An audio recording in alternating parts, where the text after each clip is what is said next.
Saudi ജയിലിൽ കഴിയുന്ന നമ്മുടെ പ്രിയപ്പെട്ട അബ്ദുൾ റഹീമിൻ്റെ മോചന ഹർജിയിൽ ഇന്ന് അനുകൂല തീരുമാനം റിയാദ് കോടതി എടുക്കുമോ എന്നതാണ്.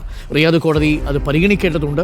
കഴിഞ്ഞ 6 തവണയായിട്ട് മാറ്റിവെച്ച കേസാണ് ഇന്ന് പരിഗണിക്കുന്നത്. നമ്മൾ ഏകദേശം 34-35 കോടി രൂപ ഈ ബ്ലഡ് മണിയായിട്ട് സ്വരൂപിച്ച കുടുംബത്തിന് കൈമാറിക്കഴിഞ്ഞു. സൗദി ബാലൻ്റെ കുടുംബം റഹീമിന് മാപ്പ് നൽകിയെങ്കിലും കോടതി ഇതുവരെ മോചന ഉത്തരവ് നൽകിയിട്ടില്ല. കേസിൽ സൂക്ഷ്മ പരിശോധന നടത്തണമെന്നാണ് കോടതി കഴിഞ്ഞ തവണ വ്യക്തമാക്കിയത്. AK അഭിലാഷ് ചേരുന്നു കൂടുതൽ വിവരങ്ങളുമായി. AK അഭിലാഷ്, ഈ വാർത്താദിനത്തിൽ നമ്മൾ പ്രതീക്ഷിക്കുന്ന ഏറ്റവും സുന്ദരമായ ഒരു വാർത്ത റഹീമിൻ്റെ മോചനത്തിന് അനുകൂലമായി റിയാദ് കോടതി ഉത്തരവിടും എന്നുള്ളതാണ്. പക്ഷേ കോടതി കഴിഞ്ഞ സിറ്റിംഗിൽ പറഞ്ഞത് കൂടുതൽ സൂക്ഷ്മ പരിശോധനയും സ്ക്രൂട്ടിനിയും ഈ വിഷയത്തിൽ ആവശ്യമാണ് എന്നാണ്. പക്ഷേ ബ്ലഡ് മണി നമ്മൾ കുടുംബത്തിന് നൽകി കഴിഞ്ഞു. ഇതിൽ ഈ റഹീം കൊടുത്തിരിക്കുന്ന കുറ്റസമ്മത മൊഴിയിലാണോ ഇപ്പോൾ ഈ നിയമക്കുരുക്കുള്ളത്?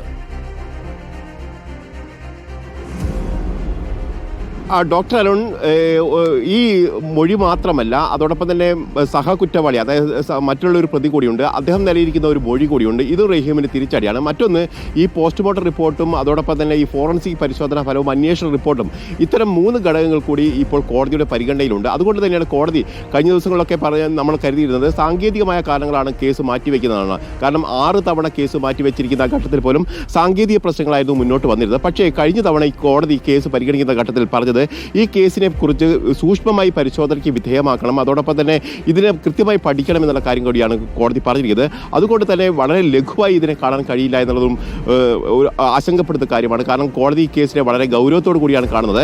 നമുക്കറിയാം, സമാനതകളില്ലാത്ത നിലയിലാണ് 35 കോടി രൂപ സമാഹരിക്കുകയും സൗദി ബാലൻ്റെ കുടുംബത്തിന് ഇത് നൽകുകയും ചെയ്തത്. അതിനുശേഷം കഴിഞ്ഞ ജൂലൈ 2 തന്നെ കോടതി ഈ കേസുമായി ബന്ധപ്പെട്ട് ഇവരുടെ വധശിക്ഷ റദ്ദാക്കിക്കൊണ്ടുള്ള ഉത്തരവ് വരികയും ചെയ്തു. തുടർന്ന് തന്നെ ഈ കേസിൽ മോചന ഹർജി കൂടി പരിഗണിച്ചുകൊണ്ട് മോചനം നൽകുമെന്നുള്ള കാര്യമായിരുന്നു മനസ്സിലാക്കിയിരുന്നത്. പക്ഷേ 6 തവണയും മാറ്റിവെക്കുകയായിരുന്നു.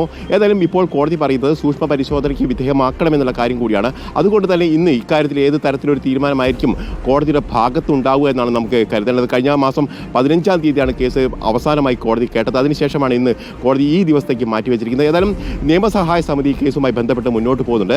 അതോടൊപ്പം തന്നെ നിയമസഹായ സമിതിക്കെതിരെയും ചില ആരോപണങ്ങൾ ഉയർന്നു വരികയും ചെയ്തിട്ടുണ്ട്. പ്രധാനമായും ഈ കേസിൽ കുറ്റസമ്മത മൊഴി നൽകിയിട്ടില്ലെന്നും അതോടൊപ്പം തന്നെ ഇത് കോടതിയുടെ പരിഗണനയിലേക്ക് വരുമ്പോൾ കൃത്യമായ നിയമസഹായം ഇക്കാര്യത്തിൽ നൽകിയിട്ടില്ല എന്നുള്ള കൂടിയുള്ള ആരോപണങ്ങളാണ് ഈ ഘട്ടത്തിൽ ഉയരുന്നത്.